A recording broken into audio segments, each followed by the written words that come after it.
Quer saber de uma coisa? Eu vou tocar violão. Ah, mas peraí. Aquela vez que eu fui tocar, rapaz, falaram que eu não sei tocar violão. Que eu só atrapalho as coisas. Na verdade, eu não sei nem pra que eu tento fazer isso, porque não dá certo. Não faço nada direito. Tudo que eu pego pra fazer dá errado. Mas que coisa, só. Não sei nem pra que eu nasci. Por que eu tô nessa família. As coisas não dão certo. Quer saber de uma coisa? Eu vou fazer nada. Nada. Seja bem-vindo, Deus te abençoe e abençoe sua vida, seu lar, a sua casa, a sua família. Quantas pessoas, muitas vezes, iniciam coisas e não terminam, principalmente porque se lembram de coisas que alguém disse, alguém fez, e aí o peso do que essas pessoas disseram é tão grande que faz com que você desista, eu desista, não queira continuar, não queira fazer. E hoje eu quero compartilhar essa palavra com você, porque também é o meu coração. Quem te criou? Quem deu a estrutura que você tem? Toda ferramenta criada, ela tem um propósito.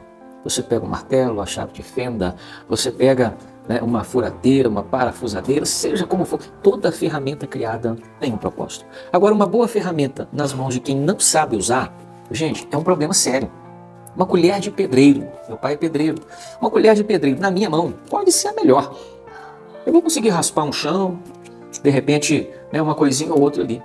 Não vai ter muito efeito. Se eu ainda vou usar ela para aquilo que não deve. Mas agora, uma boa ferramenta nas mãos de quem sabe usar, de quem sabe o que fazer com ela, é excelente. Aí ele sabe o que fazer com ela. E você e eu somos ferramentas criadas por Deus. Pessoas que Deus formou, que Deus criou.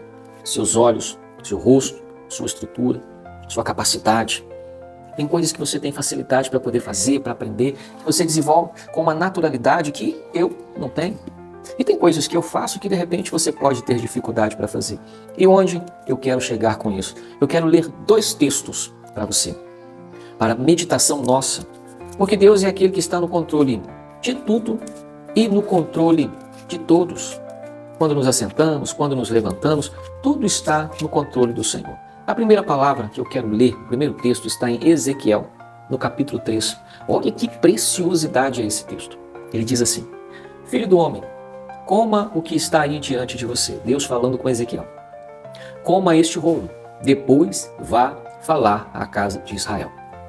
Essa é a missão dada por Deus a Ezequiel.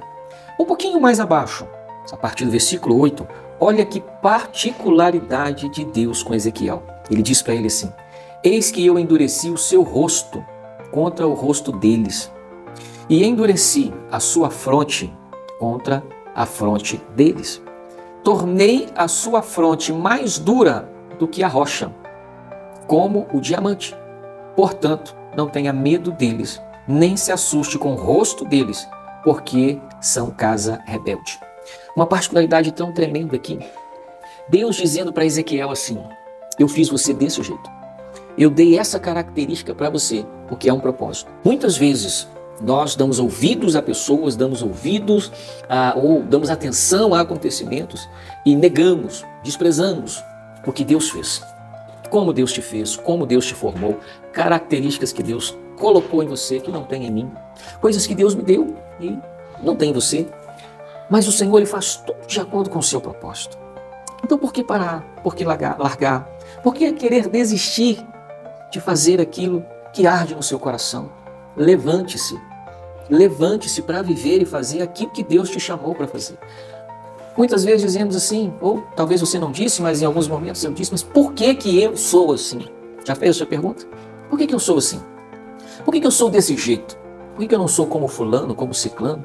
Por que eu não sou extrovertido? Por que eu não sou cauteloso? Por que eu falo tanto? Por que eu não falo pouco? Por que eu sou assim? Agora vem o segundo texto que eu quero compartilhar com você, que está em Romanos, o livro abençoado, Romanos capítulo 9.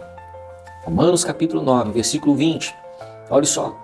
Mas quem é você, caro amigo, para discutir com Deus? Já discutiu com Deus alguma vez? Como assim discutir com Deus? Por que o Senhor me fez assim? Por que eu sou desse jeito? Eu não sei fazer nada, eu não sirvo para nada, eu não aprendo nada. Eu sou burro, eu sou incompetente. Já fez isso? Porque quando você se diz assim, você está reclamando com aquilo que te criou, com aquilo que te formou. É como se literalmente eu estivesse dizendo para Deus: o Senhor não fez direito, O Senhor não sabe fazer as coisas. Comigo o Senhor errou, com o outro ali o Senhor fez direitinho. Mas na minha vez o Senhor errou. Será? Continuando. Será que o objeto pode perguntar a quem o fez? Por que você me fez assim? Será que o oleiro não tem direito sobre a massa para do mesmo barro fazer um vaso para honra e outro para desonra? Olha que tratamento, que coisa especial que nós temos o apóstolo Paulo escrevendo aqui. E ele colocando assim, a coisa criada pode virar para o seu Criador e perguntar para ele, por que me formou assim, por que me criou assim? E nós muitas vezes não devíamos, mas já fizemos. Talvez você esteja fazendo, questionando e dizendo, Deus, por que o Senhor me fez assim? Por que eu sou desse jeito? Por que eu tenho esse temperamento? Por que isso? Por que aquilo outro? Por que essas coisas acontecem comigo? Meu amigo, glorifique ao Senhor. Ele está no controle. Assim como Ezequiel, Deus disse para ele, olha, eu fiz você desse jeito. Eu fiz o seu rosto duro contra o rosto deles. Eu fiz a sua fronte firme contra eles. Observa aqui que Ezequiel era alguém de, um semblante firme, um semblante de poucos sorrisos. Mas Deus disse para ele, eu fiz você assim. E fiz você assim para ser firme contra esta casa rebelde. Propósito. E agora vem Paulo dizendo, pode a coisa criada perguntar ou questionar ao seu Criador, por que o Senhor me fez assim? Imagine uma ferramenta que foi construída pelo ferreiro, uma enxada, uma colher de pedreiro. Imagina, né? Esses objetos inanimados, se eles virassem para o ferreiro, questionando ele, dizendo, por que você me fez um martelo e não uma colher de pedreiro? Por que você me fez uma enxada e não um enxadão? Uma foice? Pode o objeto criado? Paulo aqui começa a dizer, você pode, eu posso, questionar a Deus. Cabe-nos confiar no Senhor. Ele fez você desse jeito, porque é desse jeito que Ele precisa de você para a obra dele na sua vida. Se levante, se posicione, agradeça, reconheça e siga em frente fazendo aquilo que o Senhor te chamou para fazer, porque Ele está no controle, Ele não errou, Ele não falhou, Ele fez você do jeitinho que Ele precisa. Confia no Senhor. Vai dar tudo certo. Como diz a palavra de Deus, confia no Senhor de todo o seu coração, porque Ele está no controle. Deus te abençoe a sua vida, a sua casa, a sua família, no nome de Jesus. Amém.